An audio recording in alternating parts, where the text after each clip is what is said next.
Porque o Palmeiras tem todas aquelas qualidades que são repetidas várias vezes. É um time determinado, tem muito mais jogadores que a LDU, jogadores melhores, técnico melhor, jogou em casa, tem o piso de plástico a seu favor também, claro. Se um tem altitude, o outro tem o piso artificial. Também é um ponto favorável para uma das equipes. Talvez não seja tão não influencie tanto quanto os 2.850 metros de Quito, mas é um diferencial, é um ponto favorável para quem joga em casa e está acostumado a jogar nesse tipo de piso. Mas também a gente não pode esquecer que foi o Palmeiras que tomou de 3-0. Essa situação surgiu, a necessidade de uma vitória como essa de ontem, a atuação de ontem, ela é fruto de uma atuação ruim do Palmeiras uma semana antes. Por isso que eu acho que são dois times, nesse momento, muito instáveis. Eles têm que olhar os últimos jogos, não só os jogos da Copa Libertadores, os jogos que vem disputando. Oscilam muito entre atuações muito boas e outras muito aquém. Né? E por isso que eu acho que até lá muita coisa vai acontecer e o próprio Campeonato Brasileiro pode ter uma influência no estado de ânimo de uma equipe ou de outra. E mesmo assim, vai ser um jogo totalmente descolado dos demais. A mobilização para essa partida ela não tem vínculo com o brasileiro. Se chegarmos lá e um deles estiver alguns pontos, bons pontos à frente do outro, na briga pelo título da Série A, isso pode não influenciar nada no jogo final. É um jogo totalmente descolado de tudo, é um jogo que tem vida própria. E acho que essas semifinais, contra os dois últimos campeões da Sul-Americana, né? O LDU ganhou em 23, o Racing ganhou em 24, também mostra como a gente tem que sempre respeitar muito a Libertadores, porque os dois times ricos tiveram que capinar sentado, como diria o Apolinho, para conseguir passar. Os dois. O Flamengo, tudo bem, fruto de uma expulsão inexplicável, né? Que aqui na Argentina nem falam sobre isso. É impressionante assim, a crise da imprensa esportiva em grande parte. Né? Se analisa um jogo como se a expulsão fosse normal. Né? É incrível. Assim. Praticamente não se fala do bizarro que foi a expulsão. Só se fala que não deu mais minutos e tal, que até deveria ter dado, claro, mais minutos, mas é uma questão menor nesse contexto. Enfim, mas é isso. Então, os dois tiveram dificuldade.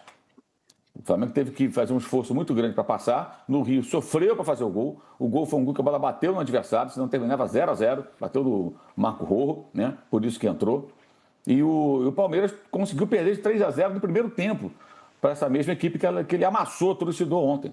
Então, times tão inconstantes permitem a gente pensar qualquer coisa.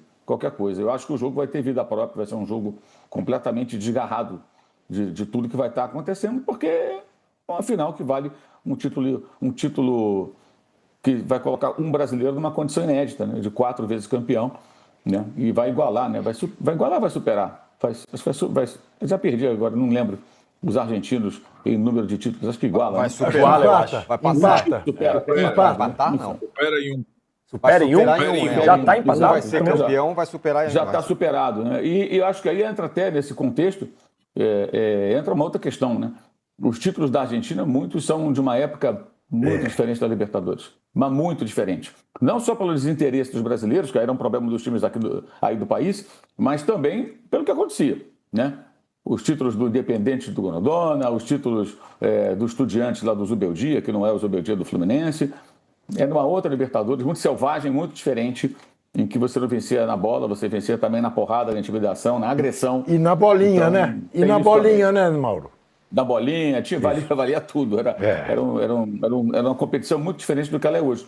E os títulos brasileiros, você pode encontrar um ou outro questionável, talvez, aí pesquisando, mas, em geral, eles são conquistados na bola, não na bolinha. Eu vou passar para o Fábio Piperno, porque eu, que sempre reverencio, quando tem que criticar, eu critico. Mas eu falo que esse cara é foda. Eu falo que o Abel Ferreira é um dos maiores que eu já vi. Eu tenho 41 anos. Eu não lembro de ver tantos treinadores que fizeram uma era tão vitoriosa quanto a do Abel Ferreira. E aí, o Flávio Prado querer me falar hoje, só foi difícil pela lambança dele lá. Hoje que o cara faz uma remontada dessa, acabando com a LDU. A LDU nem jogou futebol hoje. A LDU nem viu a cor da bola. Fábio Piperno, é mais uma história para contar do Abel Ferreira. Qual é a terceira ou quarta final de Libertadores dele? Terceira. Porra, terceira final de Libertadores do cara em 5 anos. Como que alguém pode falar ainda do Abel Ferreira, pô? É gigante o que esse cara vem conquistando no Palmeiras. E outra, o Fábio Piperno, sua passagem agora tá bem paga, fica tranquilo. Você vai para Lima para ver Flamengo e Palmeiras. E outra, é inacreditável. Eu tenho que dar moral aqui pro João Paulo, né? Amigo do Vamp. Foi Estevão, foi Hendrick, foi Luiz Guilherme. Olha esse Alan, porra. Olha a personalidade desse moleque. Esse moleque, hoje, ele acabou com a LDU. Ele destruiu a LDU. E eu digo, tá? Praticamente sozinho. Porque todas as jogadas do Palmeiras saíram do pé dele. Todas. Todas as jogadas de mais criatividade, de mais ousadia, ele acabou com a LDU e foi uma opção do Abel Ferreira. Fábio Piperno. Bom, um grande pilhado, um grande abraço à torcida palmeirense, hoje muito feliz. A minha passagem comprada em junho, quando eu banquei isso, falei, vai pra final e tal, porque é até obrigação. Palmeiras e Flamengo hoje, eles são muito melhores que os outros. E essa história de espanholização do futebol brasileiro, a gente tem que ampliar. A gente está caminhando para um cenário de espanholização do futebol da América do Sul. Antes de falar do Abel, vou começar em relação ao Alan, porque parece que o mundo descobriu hoje que o Palmeiras tem um talento, né, incrível, absurdo lá e tal, e estava para muita gente escondido. Só que tem uma coisa. O senhor, seu pilhado, e muita gente mais, talvez não tenham prestado atenção naquilo que o seu amigo aqui vem dizendo há muito tempo, nesse programa e outros. Escrevi segunda-feira sobre isso. Tá lá no Instagram. Uma espécie de uma carta aberta ao técnico Abel Ferreira. E lá eu faço um apelo no seguinte sentido: professor, não repita o erro que o senhor cometeu em 2023 com o Hendrick. Esse garoto devia ser titular do Palmeiras já há muito tempo. Eu não sei porque que está adiando tanto. Esse menino, por exemplo, apareceu no Campeonato Paulista, que quase ninguém observa, mas vejam bem, ele livrou a cara do Abel e do Palmeiras de uma vexatória eliminação na primeira fase, quando ele fez um gol em cima da hora lá em Mirassol e o Palmeiras ganhou o jogo.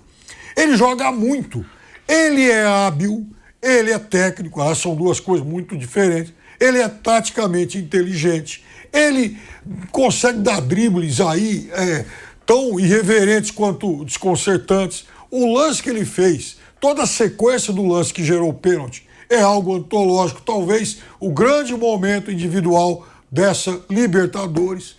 E eu não sei, juro pra você, e aí vem a crítica que eu fiz ao Abel durante muito tempo. Um cara com a capacidade de produzir coisas como o Abel, porque hoje, não foi só porque o Palmeiras virou e tal, né? Ele mexeu taticamente em toda a estrutura do time, mexeu na defesa, no meio. Era um Palmeiras que não tinha volante, era um Palmeiras com muita gente à frente, era o garoto lá do lado direito, porque lá, inclusive, ele deveria, se ele joga em Quito, o Kelvin, que não é um bom marcador, não teria ficado tão desprotegido, porque ele também ajuda na recomposição, e isso foi falado.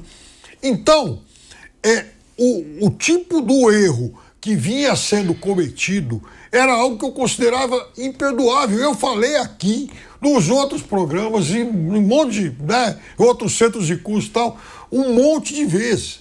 Assim, era imperdoável, porque se por exemplo, o Thiago Nunes, com todo respeito, fez até um bom trabalho nessa Copa Libertadores, ou, enfim, o técnico do Racing, que taticamente é paupérrimo, ele não consegue fazer nada diferente a não ser chuveirinho na área o tempo inteiro. Se é alguém que comete esse tipo de erro que vinha ocorrendo no Palmeiras, você olha e fala, pô, mas como é que eu vou extrair mais dele?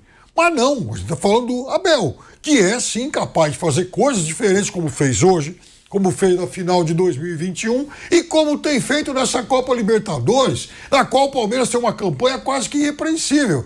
O Palmeiras em 12 jogos ganhou 10 e empatou 1. O Palmeiras foi um desastre naquele primeiro tempo em Quito. Mas fora isso, o Palmeiras faz uma Libertadores, sabe, acima de qualquer crítica. Agora, há realmente detalhes que eu não sei porquê, às vezes, a teimosia dele fala mais alto do que a própria capacidade. Então, não sei se falta um retrato de Dorian Gray lá para ele ficar se olhando no espelho e falar, pô, pera lá, deixa eu colocar minha lucidez na frente da teimosia de vez em quando, porque ele sabe muito, ele tem repertório, o time muda a forma de jogar, tem sido assim durante todo esse ciclo dele, mas por que teimar em alguns erros? Agora, o mais importante é que, de fato, passou o melhor time, uma final Racing e LDU ia ser o fim da picada, né? Ia ser um desserviço ao futebol. Equivalente àquele Bangu e Curitiba, lá né, com todo o respeito, aquela final de Campeonato Brasileiro de 40 anos atrás. O fato é que a gente vai ver um super jogo de dois times com muitos jogadores em nível de seleção. Vários deles estarão na Copa do Mundo por várias seleções.